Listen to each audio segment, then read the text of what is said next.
تاریخ کے مطابق اللہ تعالیٰ نے موجودہ عرب، مصر اور فلسطین وغیرہ ان جگہوں میں زیادہ انبیاء بھیجے۔ یہی وجہ کہ آج بھی ان جگہوں میں زمانہ قدیم کے آثار ملتے ہیں۔ اللہ تعالیٰ کے ان پیغمبروں میں ایک پیغمبر حضرت یوسف علیہ السلام آج سے ہزاروں سال پہلے گزرے ہیں۔ یوسف بن یعقوب علیہ السلام کو یہ اعزاز حاصل ہے کہ آپ پیغمبروں کے خاندان سے تھے۔ حضرت یوسف علیہ السلام کا ذکر نہ صرف قرآن مجید میں تفصیل کے ساتھ کیا گیا ہے، بلکہ بائبل اور دوسری کتابوں میں بھی آپ کی زندگی کے حالات اور واقعات لکھے گئے ہیں۔ یہی وجہ کہ حضرت یوسف علیہ السلام کو نہ صرف مسلمان بلکہ یہودی اور عیسائی بھی بے حد محبت کرتے ہیں۔ لیکن ان کی قبر کو لے کر اسرائیلی یہودیوں، خصوصاً اسرائیلی زائونسٹ اور فلسطینیوں کے درمیان ہمیشہ ہی سے جھگڑا پایا جاتا ہے۔ ناظرین، دراصل فلسطین کے مغربی کنارے میں ایک نابلس نامی مقام ہے جو آج بھی فلسطینیوں اور اسرائیلی زائونسٹوں کے درمیان تقریباً پچھلے 55 سالوں سے تنازع کا باعث بنا ہے۔ یہاں آپ کو بتاتے چلیں کہ زائونسٹ یعنی صہیونی یہ وہ یہودی لوگ ہیں جو فلسطین کے علاقوں پر قبضہ کر کے اپنا وطن بنانا چاہتے ہیں۔ ناظرین گرامی، اس تحریک کی بنیاد پاکستان بننے کے تقریباً 1 سال بعد یعنی 1948 کو رکھی گئی تھی۔ بہرحال زائونسٹ ہو یا اینٹی زائونسٹ، سب یہودی مسلمانوں سے شدید قسم کی نفرت کرتے ہیں۔ اس مقام کے بارے میں یہودیوں کا خیال ہے کہ نابلس میں جس جگہ کو وہ مقام یوسف کے طور پر مقدس جانتے ہیں وہ اللہ کے پیغمبر حضرت یوسف علیہ السلام کا مزار ہے۔ تاہم دوسری جانب فلسطینی اس مقام کو ایک بزرگ یوسف دیوکات کے نام سے جانتے ہیں۔ فلسطینیوں کا کہنا ہے کہ اس جگہ حضرت یوسف علیہ السلام کا مزار نہیں، مگر دوسری طرف یہودی مانتے ہیں کہ یہاں حضرت یوسف علیہ السلام کا مزار ہے اور ان کو اسی جگہ دفن کیا گیا تھا۔ ناظرین گرامی، دراصل ابن اسحاق اور دوسرے مفسرین کے مطابق جب حضرت یوسف علیہ السلام مصر کے بادشاہ بن گئے تو تقریباً 120 سال کی عمر میں آپ کا انتقال ہو گیا۔ چونکہ عوام آپ سے بے حد محبت کیا کرتی تھی، گویا ہر شخص کی یہ خواہش تھی کہ وہ حضرت یوسف علیہ السلام کو اپنے محلے میں دفن کرے تاکہ ان کے محلے میں خیر و عافیت اور برکت رہے۔ اس تنازع خیز معاملے میں آخرکار مصر کے لوگوں نے یہ فیصلہ کیا کہ حضرت یوسف علیہ السلام کے جسم مبارک کو دریا نیل جو اس وقت مصر میں بہتا تھا وہاں دفن کیا جائے تاکہ دریا نیل کا پانی حضرت یوسف علیہ السلام کی قبر کو چھو کر گزرے اور پورے مصر والے اس سے برکت حاصل کریں۔ گویا اس کے بعد جب سب لوگ اس پر راضی ہوئے تو حضرت یوسف علیہ السلام کے جسم مبارک کو ایک سنگ مرمر کے صندوق میں بند کر دیا گیا۔ اس کے بعد آپ کو دریا نیل میں دفن کیا گیا۔ کہا جاتا ہے کہ اس کے تقریباً 400 سال کے بعد یا پھر 200 سال کے بعد اللہ تعالیٰ نے حضرت موسیٰ علیہ السلام کو بطور پیغمبر مبعوث فرمایا۔ تو کچھ عرصے کے بعد جب اللہ تعالیٰ کی طرف سے حضرت موسیٰ علیہ السلام کو مصر چھوڑنے کا حکم ہوا، اس حکم کے بعد حضرت موسیٰ علیہ السلام وہاں سے اپنی قوم کو لے کر چلے گئے۔ جب حضرت موسیٰ علیہ السلام اپنی قوم کو لے کر چلے گئے تو راستہ بھول گئے، تو آپ نے اپنی قوم سے پوچھا، ہم راستہ بھول گئے ہیں، کیا ہم سے کوئی غلطی نہیں ہو رہی؟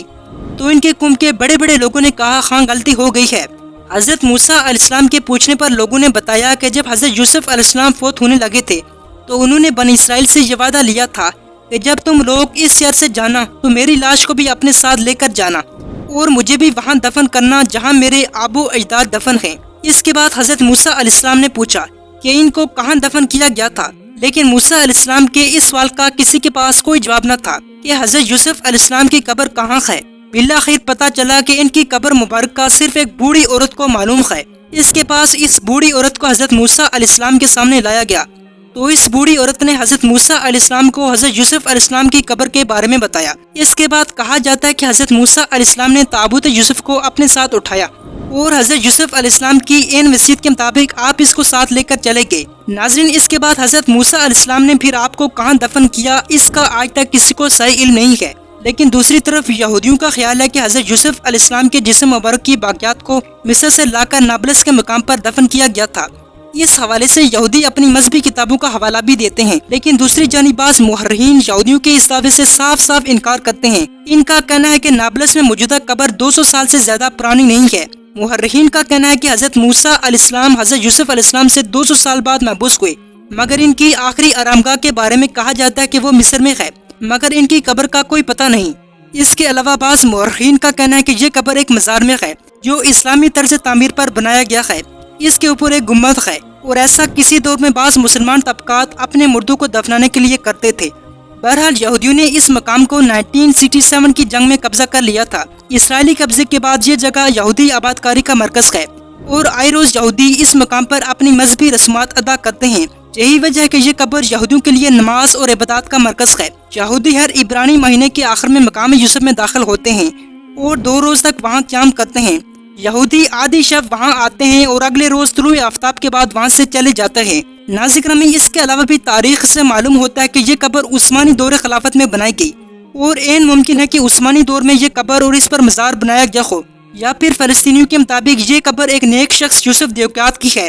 کہا جاتا ہے کہ وہ ایک دینی عالم تھے اور دین اسلام کی تعلیمات دیتے تھے۔ فلسطینیوں کے مطابق یوسف دیوکیات کی وفات کے بعد خلافت عثمانیہ نے تکریم کے طور پر ان کا مزار بنایا تھا۔ اس کے علاوہ بعض صوفیہ وہاں عبادات بھی کرتے تھے، اور عین ممکن ہے کہ یہی قبر حضرت یوسف علیہ السلام کی ہو، یا پھر اللہ تعالیٰ نے حضرت یوسف علیہ السلام کی قبر مبارک کو پوشیدہ رکھا ہو تاکہ یہودی اس کی بے حرمتی نہ کر سکیں، یعنی اس کو عبادت گاہ نہ بنا سکیں۔ ناظرین گرامی، ویسے یہ قبر حضرت یوسف علیہ السلام کی ہو یا نہیں، لیکن یہودیوں نے اپنی قائم کردہ روایات کے مطابق اس کو بھی سجدہ گاہ بنا لیا ہے، جیسا کہ نبی کریم صلی اللہ علیہ وسلم نے یہودیوں کے بارے میں فرمایا کہ اللہ تعالیٰ یہودیوں اور عیسائیوں پر لعنت فرمائے جنہوں نے اپنے انبیاء کرام کی قبروں کو سجدہ گاہ بنا لیا۔ ناظرین، اس کے علاوہ بھی حضرت محمد صلی اللہ علیہ وسلم نے نہایت سختی کے ساتھ قبروں کو سجدہ گاہ بنانے سے منع فرمایا، اور فرمایا لوگوں کان کھول کر سن لو، تم سے پہلے لوگ گزرے ہیں، انہوں نے اپنے انبیاء اور نیک لوگوں کی قبروں کو سجدہ گاہ یعنی عبادت گاہ بنایا تھا، سنو تم قبروں کو سجدہ گاہ مت بنانا، میں تمہیں اس کام سے منع فرماتا ہوں۔ یہاں تک کہ آپ نے یہ بھی فرمایا کہ اس قوم پر اللہ کا عذاب بھڑکتا ہے جو اپنے نبیوں کی قبروں کو سجدہ گاہ بنا لیتی ہے۔ ناظرین، اگر ہم خود کو دیکھیں کہ پاکستان، انڈیا وغیرہ میں خود کو مسلمان کہنے والے کیا کر رہے ہیں، یا یہ کھلا شرک نہیں ہے؟